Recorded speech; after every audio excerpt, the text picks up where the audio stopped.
Today we have part 2 of the interview with Geoff Woods. If you missed part 1, you got to go back and start there. Geoff is the vice president of The One Thing, the company that was founded by Gary Keller, chairman of Keller Williams. There are so many things discussed in today's episode, I don't even know where to start. From how to finding a great mentor, lessons on how to execute at the highest level, how to say no to the person you report to, how long does it take to really form a habit, and how really to manage your to-do list. Welcome to this edition of Peak Performers Podcast with your host, Thor Conklin. Thor will be sharing the necessary tools, strategies, and psychology you'll need to become a peak performer in any area of your life or business. Thor Conklin here. We give you the tricks, the tips, the tools, the strategy, the technology, and the psychology peak performers use in order to get more done and execute at the highest level. If you know what to do but struggle with getting it all done, or simply want to raise your game to the next level, this podcast is for you. Sit back and enjoy. I want to circle back to something that hopefully the listeners will get some value out of. We were talking about block time. We were talking about focus. And I was literally on the phone 2 days ago. And an associate of mine set up an incredible think room for block time, and there's no distractions, and he can think, and he's got whiteboards all over the place. Great environment. He even has a hammock in this area. He's got a desk, he's got a chair, he's got all this stuff. Great place to go and think and really knock projects out. I'm like, so how's it going? He goes, everything's great. He goes, I just got to avoid the distractions on my phone. And I'm like, he's like, I guess I got to learn to put it on silent. I said, no, what you need to do is put a sign on that door. Top secret. Level 4 clearance, no cell phones allowed. Don't even bring it. You know, it's kind of like the diabetic or the alcoholic. You don't want to walk around with a bottle of liquor, and then keep it locked in a safe. Just don't have it. Jay, one of the co-authors of the book, has one of the ways he does this, because when he gets on his computer and he opens up a browser, it's very easy for him to want to check email or want to check social media. And so when his one thing is writing, his life should be writing books. That's why they brought me on. Jay's one thing is writing books. Gary's one thing is being chairman of Keller Williams. They needed somebody whose one thing was the one thing. Jay has a separate browser for writing that has no stored passwords. So if he ever wants to check social media or email, he has to consciously open a separate browser. It's just a tiny little barrier, but you're eliminating it altogether. Yeah, absolutely. Like, I don't have TV anymore. I love it. And I don't. And I realized that I wasn't watching a lot of it, but it was getting in the way. And I said, this is my vision. This is where I want to go. What's getting in the way? It's like, you know what? 2 hours of television a week is 2 hours. I could be doing something else. That's 104 hours a year. Now it starts to add up. Yep. I'm part of an organization here in town, and it's a global organization called Entrepreneurs Organization. It's a group of about 20,000 entrepreneurs. You have to have a business of $1 million plus. I'm sure you're familiar with it. And I have the honor of acting as the mentor chair next year. And what I'm going to be doing is I'm going to be bringing in mentors to mentoree the members of EO. I'm going to hook them up with YPO, WPO, which is Young Presidents Organization, World Presidents Organization. And what are the successful things that the mentor and the mentee need to know in order to create an amazing relationship? I'll take it from the position of being the mentee first, because that's been my expertise until recently. I remember one of my closest mentors. He will speak regularly. And he's accomplished quite a bit. He's a big name. And he will, on the stage, say, I'm willing to help any of you. And I will stay as long as I need to after. Just get in a line. And this also happens to be one of the busiest individuals I've ever freaking met. So I'm going, all right, line out the door. He'll stay there and talk to people for hours and offer assistance. And I'm going, how are you doing this? How are you actually helping all these people? You just, I know how much time you have. It's not possible. And he said, well, it's easy. I look for the people with bloody knuckles. I said, okay, what does that mean? He said, I look for the people whose knuckles are bloody because they have been hitting their ceiling of achievements for so long, just trying to break through. I said, great visual. How do you determine that? He said, well, when somebody asks for my help, the first thing I do is I give them a task. He goes, when you and I first met, and you asked for my time, what did I tell you? I said, you told me to meet you at a Starbucks at 6:45 in the morning on a Sunday. He said, and what did you do? I said, I showed up to Starbucks at 6:40 in the morning on a Sunday. He goes, exactly. Yeah. Most people, when they ask for help, they are trying to take my time. I'm immediately going to test and see how bad do they want it. Are they willing to invest some of theirs first by giving them a task? Could be bring me your right shoe, send me your business plan, meet me at 6:45 a.m. on a Sunday. And 99% of the people drop. Yep. If you are in the position of being the mentee, recognize that that mentor is giving you their most valuable resource, their time. The only way you can guarantee them a return on their investment of their time is by not only taking action and getting results, but then circling back and sharing the success with them. Because if you give them an ROI, are they going to invest again? All day, baby. So that's the big part of it. Yeah, that is so important. It's funny because people ask, and I'm sure they ask you the same thing. They come to you and they want your help. I do exactly the same thing. And I make it a little difficult. And I want to see how engaged you are. And it's not 99% that fall out for me, but it's over 90% don't follow through. And what it's are not some of the really things that that you hard. do to push them off? It's got to be a task. They've got to do something that the ball's in their court. So they'll call, first of all, they'll call and say, hey, I need help with this and this. I'm like, great. I did an episode. It's episode so-and-so. Listen to it. Then contact me back and let me know what wasn't answered for you. Silence. So if you want me to sit here and then tell you what I actually laid down in tape, a couple months ago, I'm not going to repeat that. It's already out there. How important is it? Because I find most people are interested in success. They're interested in a great relationship. They're not committed. And people don't truly understand most, what being committed is really all about. I love it. All right, so help us now with the mentor. I find that one of the basic human needs we all have, whether you're experiencing it now or whether it's down the road for you, is to leave a legacy. There will come a point in time where you ask, what is my life? Why am I here? And you will recognize that it will be a lot richer if you can leave that legacy.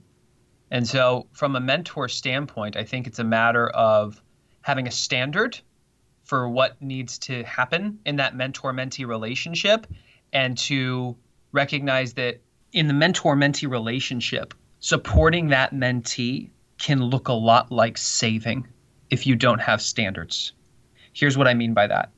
You've heard you can lead a horse to water, but you can't make it drink. You can never allow your desire for the mentee's success to eclipse the mentee's commitment to success. You're the mentor for a reason. You've already gotten down the road a certain point. You want so badly for that individual to be able to accelerate in their life to the point that sometimes instead of supporting them, you're saving them. Your job is not to be a rescuer. Your job is to have standards and allow the mentee to rise up to that standard. Wow, that is powerful and put me in the category of guilty. I mentor a group of entrepreneurs here in town, and it's an accelerator group that then once they get to $1 million, they can go into the full EO membership. And so they're entrepreneurs between $250,000 and $1 million in revenue. And man, I find myself going, come on, here, grab my hand. I'll pull. You need help with this. I'll jump in. It's like I want it more than they do sometimes. Mm-hmm. I need help. Help me, man. I had an experience with this early on working with Gary and Jay. I came in and they're saying, all right, cast the vision for the company.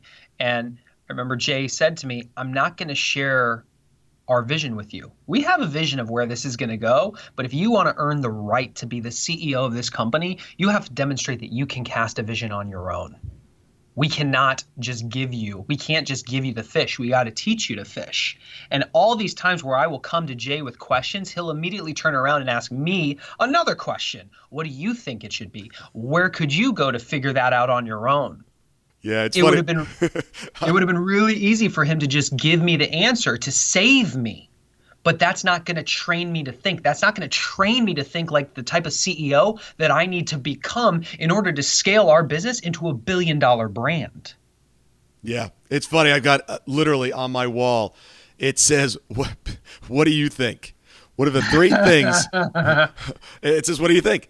And when someone comes in with an issue, I immediately say, what are your three solutions? And a lot of times I'll have one. Then the second one is kind of a struggle. And then it'll finally come up with a third. And then I'm like, which one do you like? And they're like, I don't know. And of course, well, if you did know, what would you say? And I get them to force them into coming up with an answer. Yep. And then I say, go run with it. Because they generally know what to do. Now, if it's way off, then obviously I'll give some direction. But you don't need to be asking me questions because you already know the answer. Because you know where we're going. Everything comes down to execution. You can have the greatest ideas, the greatest team, the greatest concepts, but you've got to be able to execute on it. What are some of your keys to execution? Narrowing my focus. And in the one thing, I mentioned this earlier, turning your to-do list into a success list. A lot of people have a to-do list. You can write out, if you had a blank piece of paper, all the things that you need to do. What Gary has taught all of his leaders, and it's just cascaded through the organization, is apply priority to it. If you only get the right to do one, what's number one? Put a one next to it. All right, if you were to knock that off and you earned the right to do a second thing, what would that be? And you actually apply priority to all those tasks and simply acting in order of priority. That is it. And I have right on in front of me, I'm literally holding it in my hand. I carry it with me everywhere. Is a document that we have called a 411. It has my goals for the year. Below that, it has what I need to accomplish this month to be on track for that year. And below that, it has what I need to accomplish this week to be on track for that month. And the reason I carry it with me everywhere is because there are times when a phone call comes in or somebody comes up with a random got a minute. In those moments, I look at my 411 and I see TBM webinar 3, meaning I needed to do a webinar this week. Did I do that one thing first? Have I done everything to fully prepare for that webinar? Yes, I have. I get to cross that off. Next thing, content contractor meetings. Have I done everything that I need to do so that I can cross that off? No. Therefore, I'm sorry. I can't talk right now. Yeah. I'm busy. Yeah. I love that you have the right to move on to the next one once you finish it. Very cool. Entrepreneurs have a difficulty saying no to things. They suffer from yes. And I think I know what the answer is going to be. It's going to go right back to what's my one thing. But I always ask everything, how do you determine what to say yes to? This is where it gets a little trickier because okay. I thought this was going to be an easy answer. Well, no, because we're talking in a vacuum. That experience that I just shared of looking at my priority list and saying no, what if it's Chris Heller, the CEO of Keller Williams, who's asking me for something? Ooh, good point. What if Gary Keller is emailing me saying, I need you downstairs? So how does that come in line? Like if you're in a position where you report to somebody else, or if it's an important client, how do you handle those things? That's where I've been counseled to, especially if you're in a place where you're reporting to somebody and they're coming up asking you to do something that you don't believe is your one thing, to say something along the lines of, what I'm hearing you say is that this is the top priority. Right now, I've been focusing on this. Do you need me to reprioritize to handle what you're asking me to do? And put it back on them. Half the time that I've done that, they go, no, man, you do your one thing. And in the people that I manage, I've empowered them to say, if I ever ask something of you and you don't think it's aligned, I give you permission in advance to clarify what your one thing is. And then we can have a conversation around if the priority should shift. Yeah. Which presupposes that everyone in the organization has that one thing and has a written plan, which I find so often the leaders do, but the organization doesn't.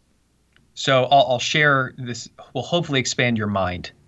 If you were to ask Gary Keller what Keller Williams is, what type of company it is, he would not say a real estate company. For 35 plus years, he has said it is a training and education company that happens to be in real estate. He recognized to go from real estate agent, to go from sales rep to business owner, you had to learn to hire. You had to learn to build an organization. You had to learn how to train. He knew how to do those things, so then he formed the systems, the trainings, and cascaded it through the company. That's how it went from one agent to 140,000, because at the core of the business is training. Every market center has a training calendar, and they are held accountable to making sure that it is filled up regularly, that we are constantly pouring into the agents to make sure that they have all the tools and trainings so that they can build their empires inside a bigger empire.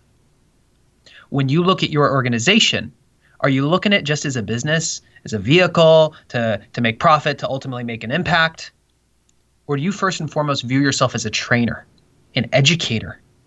And you wake up every single day asking, how can I empower my people? How can I give them the tools so that they can have everything they could possibly want in their life inside my world? That is powerful. Absolutely. Energy, we talked about this a little bit earlier. I got none of it. People ask me all the time, it's like, Thor, why are you always talking about nutrition and exercise? And I'm like, look, if you don't have the energy to show up, to kill it every single day, I don't care how good you are. You can't do it laying on your back. So how do you create energy, and how do you create that environment within yourself, your body, to be able to get up every day and just kick it? Sure. First and foremost, just to underscore what you said, on page 114 of The One Thing is something we called the 7 circles. Gary and Jay identified the 7 most important areas of your life in order of priority. Number 2 on that list is your physical health. And Gary simply says, if you don't have your body, where are you going to live? It's number 2, right? Now, let's apply the focusing question. What you're going to need for energy, Thor, is going to be different than me. It's going to be different from Jay. It's going to be different from Gary. And at that, well, actually, let's role play this. This will be fun. Yeah. When you look at your energy, what is the one thing that you deserve to make a change that such by changing it would make you have even more energy? Me. How so? What specifically? Oh, yeah, no, it's a question to me. What would it be? Yes, yeah.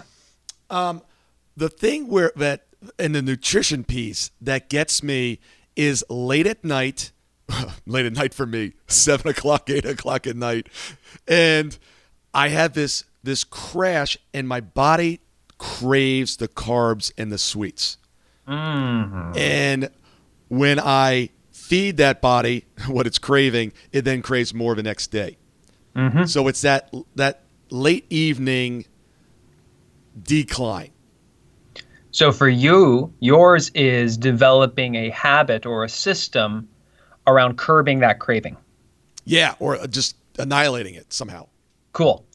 I'll tell you, for me, when I was starting this company with Gary and Jay, I felt like a chicken with my head cut off.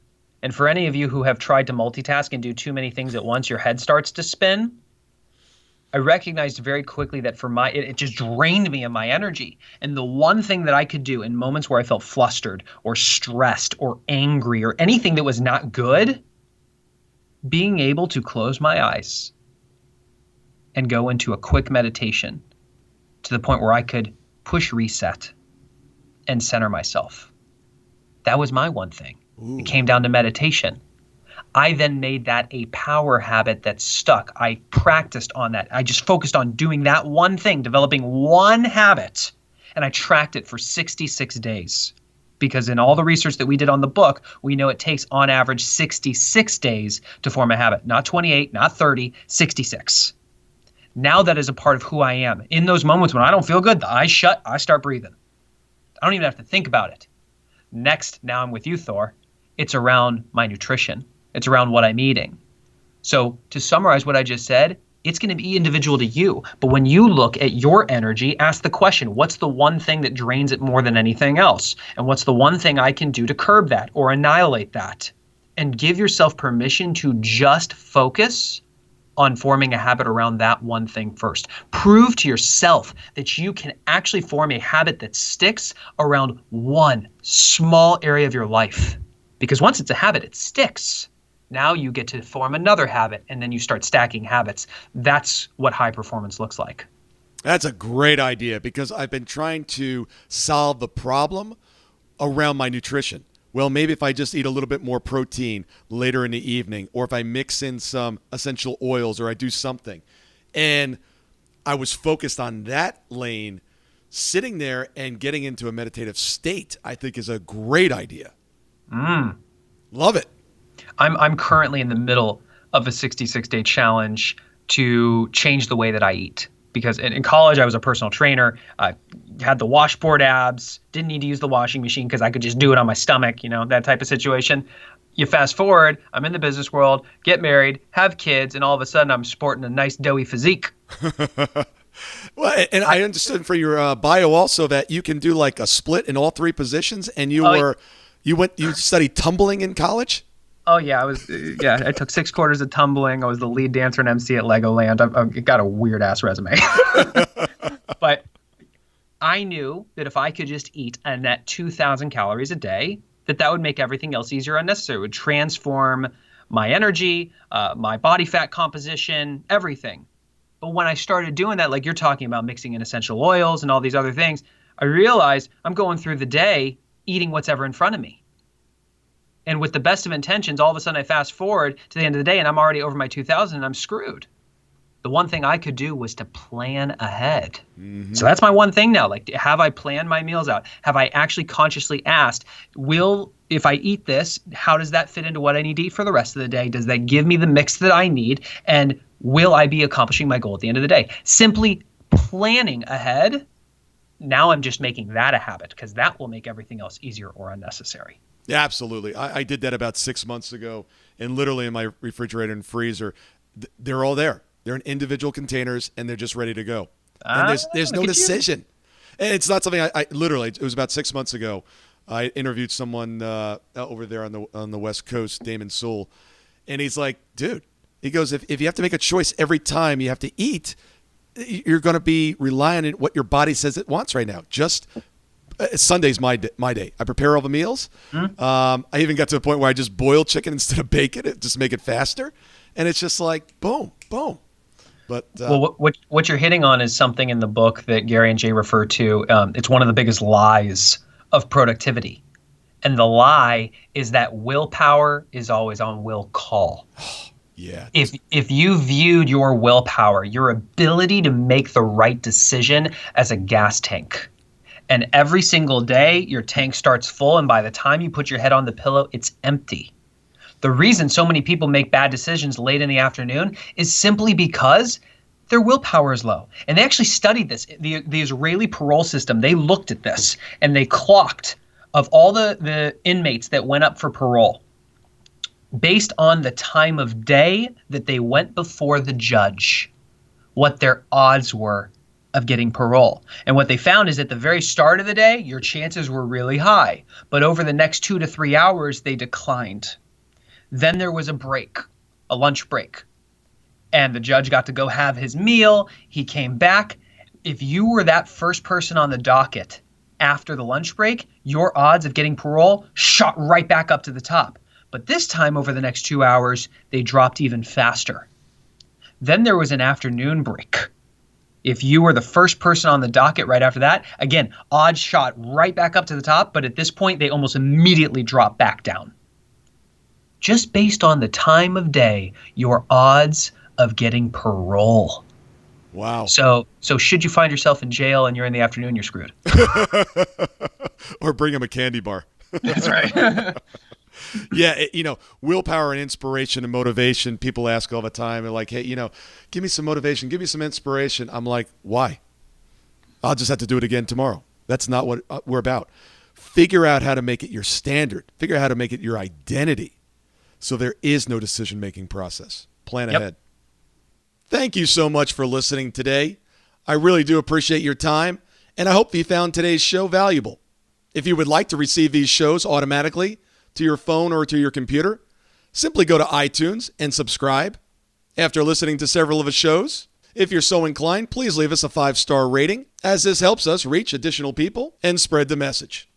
If you're truly committed to taking your life to the next level and doing whatever it takes to become a peak performer, but something's holding you back, something is blocking your way, and you just can't seem to figure out what it is, send me an email to info@thorconklin.com, and I'd be more than happy to get on the phone with you. We'll schedule a 15-minute discovery call. No obligation, no cost. I absolutely love to hear from the listeners, and if there's something I can do to help, I'd be more than happy to do that.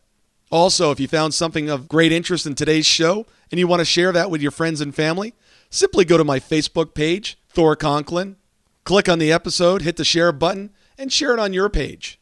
You can follow me at Twitter @Thor Conklin. The website is thorconklin.com. We're constantly adding new free resources, discussing additional tricks, tips, tools, and strategies on how to be a peak performer. Remember, I try to keep these episodes short so you can listen to them during dot time, doing other things, commuting, driving, walking, working out. Decide to be a peak performer in all that you do. And until tomorrow, have an absolutely amazing day. That concludes part 2 of our interview. Please stay tuned later this week for the conclusion, part 3.